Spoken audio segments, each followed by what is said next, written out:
The idea originally, actually, was just to go for a bit of fun, to tell you the truth, because didn't fancy recording in London again. Fancied getting out for a little while. And EMI have got studios all over the world, including one in communist China. Whereas that was a bit far away, we thought we would go to Lagos, where it'll be sunny and warm, and the atmosphere will be nice. So that was why we ended up in Lagos. Why didn't Denny and Henry go along? Oh, I don't know, they didn't feel like it. You know, Henry had left the group just before that, over musical differences, as we say in the trade. And Denny said, well, I'm not sure, he just didn't fancy it, you know, anyway, they just kind of left. And so there were just three of us went down there, and we made the LP with just three of us. On the album, there are some strings. Of course, you're credited as playing drums. Is there anybody on there outside of yourself? How do you mean on the strings? Well, obviously that's not Linda playing viola, but... True.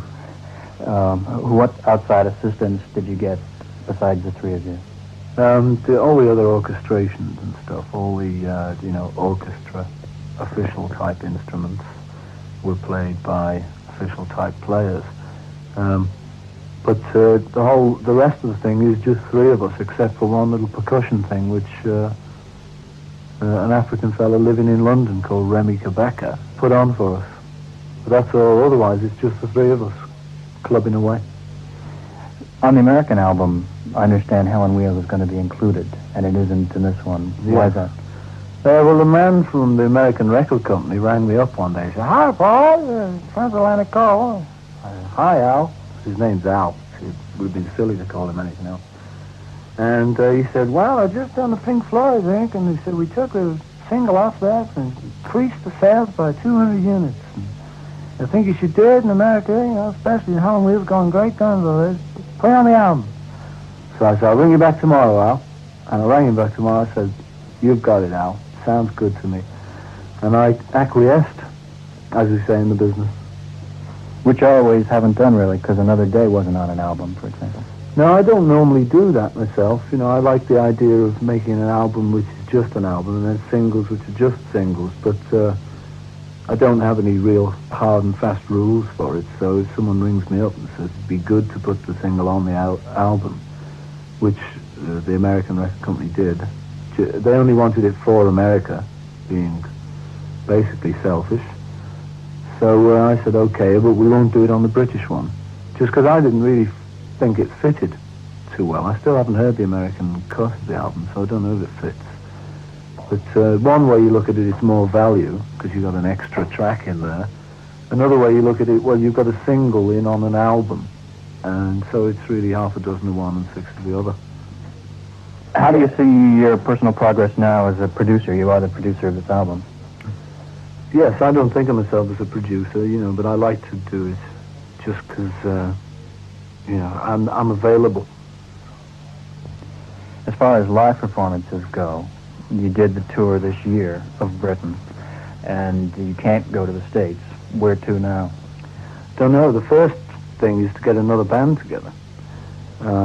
We're just quietly thinking around, you know, of people that we like in the band, and then trying to quietly think if they'd like to be in the band and stuff. And then I think we'll get a new one together, kind of Wings Mark II, or something like that. Anyway, you know, and we'll go out live next year, I should think. This album seems to have a production feel of something that's had more attention put onto it, more production, sort of less spontaneity than, say, McCartney or Wildlife. Would you agree with that? Yes, it is a bit more ordered. Yeah. And you had considered putting Band on the Run out as a single or not? No, we hadn't, no. There's one track on it that's been talked about as a single, but I think probably the best thing to do is leave the album as it is and then think of another single, completely different thing, a bit later on. With the last album, Red Rose Speedway, it was released about the same time as the anthology album of the Beatles records. And at one point in the States, you actually replaced yourself in the #1 position. Did you view that as competition of sorts? Yeah, well, obviously, I had a new record out, and the old repackaged records were out, and I knew they were good. I didn't actually know they were going to do that well and stuff. So when both records were up at the top, obviously I was chuffed to see mine did even better than the Beatles stuff, which I knew was great stuff. So yes, I was very pleased with that.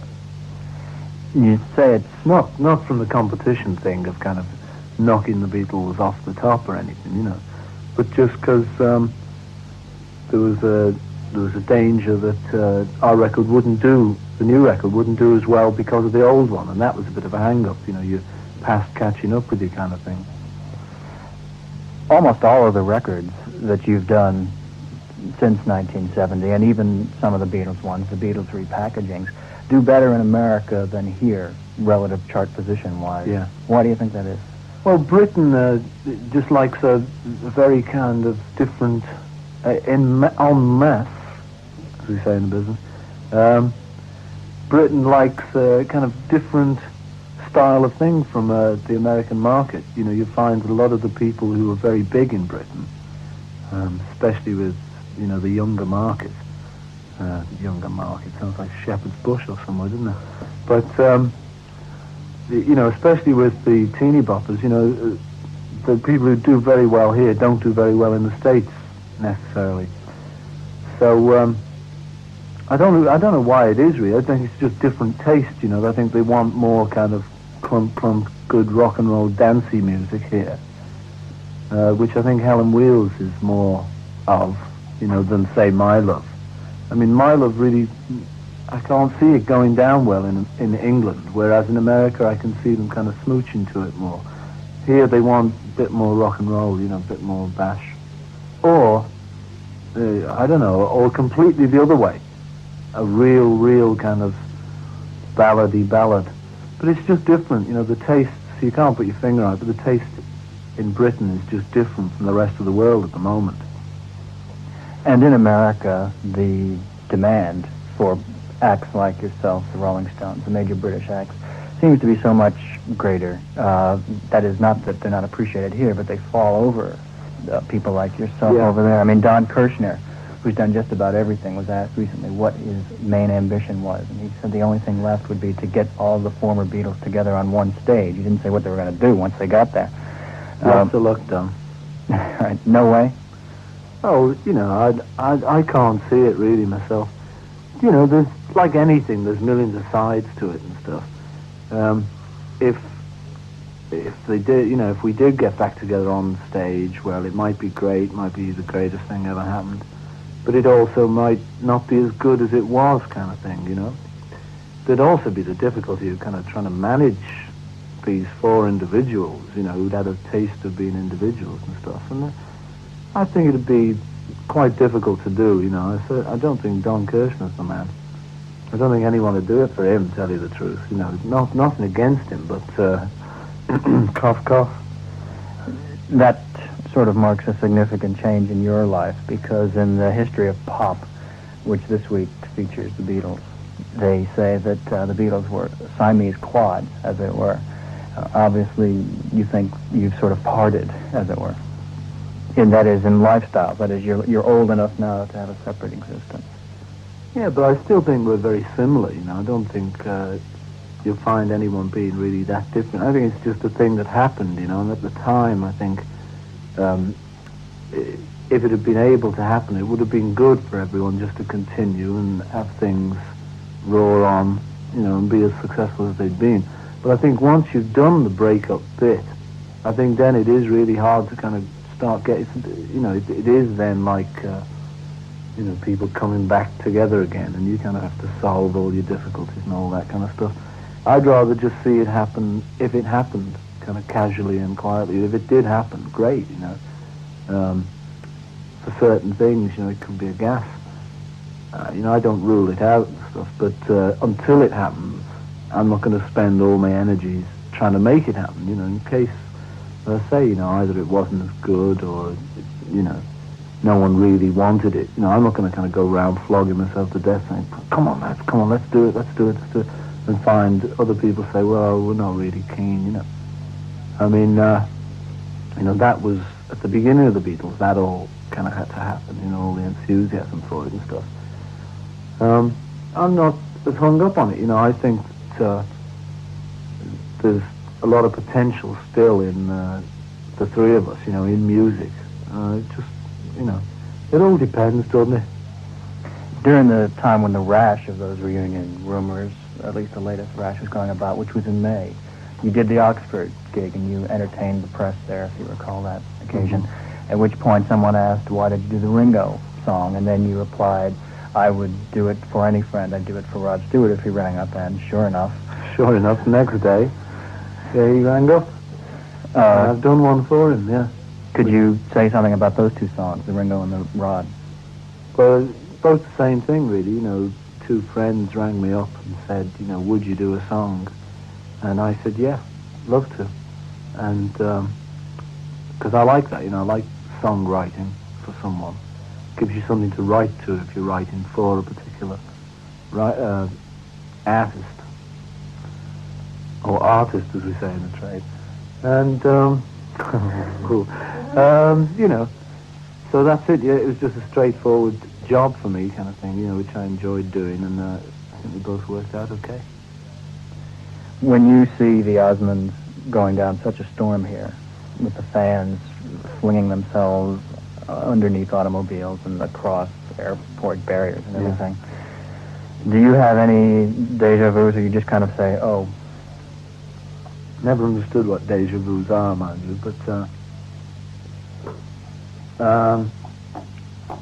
flashbacks kind of thing. Not really, no.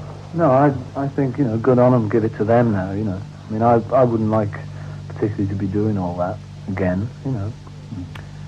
I think when they're 30, they'll be doing something else, you know. They won't be doing that. There'll be a new Osmonds or somebody, you know. I think there'll always be the kind of girls group kind of thing, you know what I mean? The younger person's guide to the orchestra. One of those somethings else right now is your television projects. You've got a few coming up. One, thank you.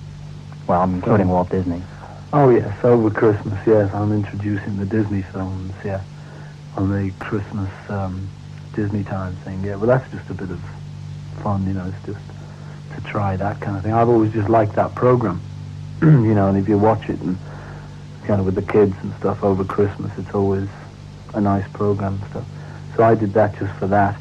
And we've got some film that we took on in Europe, at the end of a European tour we did, and we're making that into a TV film. I think that should be quite good. And what about Bruce? That is Bruce. That is Bruce's film.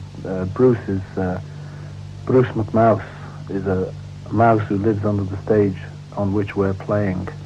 It's a wee idea that was thrown in. And that you got this family of cartoon mice who live underneath the stage and try and produce us and try and get us at it, which just adds to the show, you know. Are you doing anything with Twiggy, or was that a lot of baloney? That was a thing that was on at one time, but I don't know, I think they couldn't get the money or something. At this point, would you like to introduce some of the tracks from the new album? This track you're going to hear now is called Band on the Run. This is the track that opens the LP. I had a couple of bits of songs together, you know. I thought it should start off very kind of moody and quiet and sort of inside a cell. There's this fellow kind of just cursing things and just thinking, you know, what he'll do if he gets out. And there's a little bit there which you think is, you know, you call the kind of production bit, where there's a massive orchestra comes in just for a couple of bars, and that's the breakout. And then he gets out, and then it goes into the main song of Band on the Run, which is about these fellows, you know, rabbits on the run kind of business. And then is sought after by a multitudinous throng. This next one's called Jet. It was originally written after a puppy whose name was Jet, and then the idea just went berserk, and here it is. Okay, this is Drink to Me. What originally happened was we were on holiday, and we were near a place where Steve McQueen and Dustin Hoffman were filming their new film called Papillon, about Devil's Island. and they were convicts and stuff, and we went round to Dustin's one evening. We were having dinner there, and he was talking about writing songs and stuff, and he said, you know, can you just write them about anything? I said, well, you know, pretty much. It's like, you know, acting, you give them a script and you go and do it kind of thing. And he said, well, I've got these words here out of this magazine. And it was a news story about Picasso having died, and it was the last words that he'd said. And Dustin thought these were very poetical words, you know, and he thought they'd really suit being a song. And the words went to, you know, to Picasso that evening, toasted his friends, and he said to them, drink to me, drink to my health, you know I can't drink anymore. Then he kind of went to the studio and he painted a little bit more, and he kind of died the next morning. So these were sort of his famous last words kind of thing. So Dustin showed me these, and I had my guitar with me. And I plonked a few chords and kind of did the tune, you know, and he leapt up out of his chair and he runs to get his wife. He says, Annie, come here. He said, this is the most fantastic thing that ever happened to me. I got thrills over my backbone. He was well chuffed and jumping up and down and stuff, you know. And so that was where that one started from, Drink to Me. Fourth and finally is a song called Let Me Roll It, which I wrote up in Scotland one day, on a nice day there. I was just sitting outside plunking my guitar, and I got this idea for a song. We took it off to Lagos and put down a backing track and stuff, with Linda playing organ, me playing drums, Denny playing guitar. And then we overdubbed the big guitars you can hear right the way through it, going through a PA amp, you know, kind of not a guitar amp, but a kind of vocal amp, which is a big, powerful amp. And that is all I can think about to say about it. It's called Let Me Roll It to You. Take it away, Harry.